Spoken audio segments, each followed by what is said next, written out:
John David Ashcroft was born on May 9, 1942, in Chicago, Illinois. In 1971, Clarence Thomas was admitted to Yale University Law School under an affirmative action program. In 1979, Clarence Thomas shared an office with John Ashcroft while they both served as assistant attorney generals in Jefferson City, Missouri, under John Danforth. In 1981, Clarence Thomas served as the Assistant Secretary for Civil Rights at the United States Department of Education. From 1982 to 1990, Clarence Thomas served as the chair of the United States Equal Employment Opportunity Commission. In 1984, Republican John Ashcroft was elected governor of Missouri and was reelected to that same position in 1988. In 1991, Thurgood Marshall retired at the age of 82 from the Supreme Court. Clarence Thomas was confirmed by the Senate to replace him with a vote of 52 for and 48 against. A year later, in 1992, John Ashcroft decided to run for U.S. Senator from Missouri as a Republican. In that same year, Democrat Mel Carnahan defeated St. Louis Mayor Vincent Schammel in the Democratic primary for governor.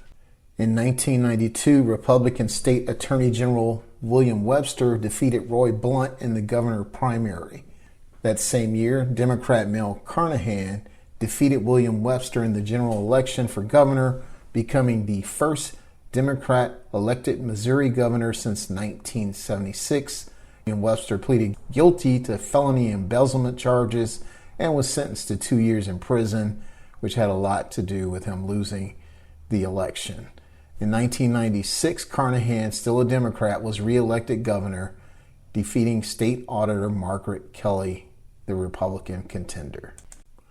During his 1996 reelection campaign, I actually got to meet Mel Carnahan.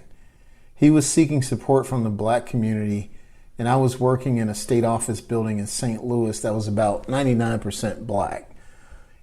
Mel Carnahan had been accused of being a racist because someone dug up a picture of him in college wearing blackface in a minstrel show. I came back from lunch one day, and Mel Carnahan and my director were at my desk waiting for me. And he said something like, "Nice to meet you. I hope you can get your vote," or something, or I don't know. And shook my hand. And I just remember, he looked me in the eye, and I kind of got a good vibe.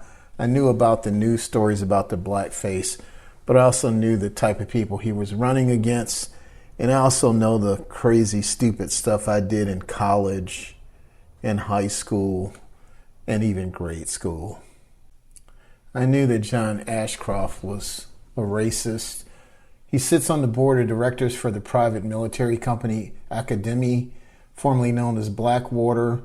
He's a professor at Pat Robertson's Regents University School of Law, and he's also been a member of the Federalist Society. I knew who he was and what he stood for, so definitely supported Mel as even more than the lesser of two evils. Mel was actually a decent person. John Ashcroft ran against Mel Carnahan for the U.S. Senate seat from Missouri, with the election to be held on November 7th, the year 2000. On October 16th, 2000, on the way to a campaign rally, Mel Carnahan, his pilot son, and his campaign advisor all perished in a plane crash. In a surprise turn of events, the majority of Missouri voters, including myself, voted for him anyway, and he won. Ashcroft conceded that he lost fair and square, and for the first time in history, someone was elected to the U.S. Senate posthumously.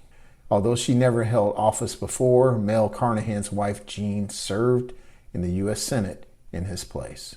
On October 17th, the day following the plane crash, Al Gore and George Bush held their presidential debate at Washington University in St. Louis. Once the debacle in Florida ended and George Bush was appointed to office by the Supreme Court, Bush made John Ashcroft the U.S. Attorney General. At the time of the debate, the U.S. budget had a $230 billion surplus. Al Gore is the only candidate who has proven again and again that he will fight for each and every one of us. Our budget surplus, for example, should not be given for tax cuts for the very wealthy. And the Gore administration will use these surpluses to preserve Social Security and to preserve the peace and minds of Americans' parents and grandparents as they enter their senior years. It might not always be easy, but in the 20 years that I've known him, I've never known Al Gore to shy away from a fight that is right. Al Gore promised to invest in Social Security instead of allowing the Republicans to give it as tax breaks to the wealthy. So, of course, Clarence Thomas, who was appointed to the Supreme Court 9 years earlier, voted to give the 2000 election to George Bush. Everything's connected, y'all. Everything's connected.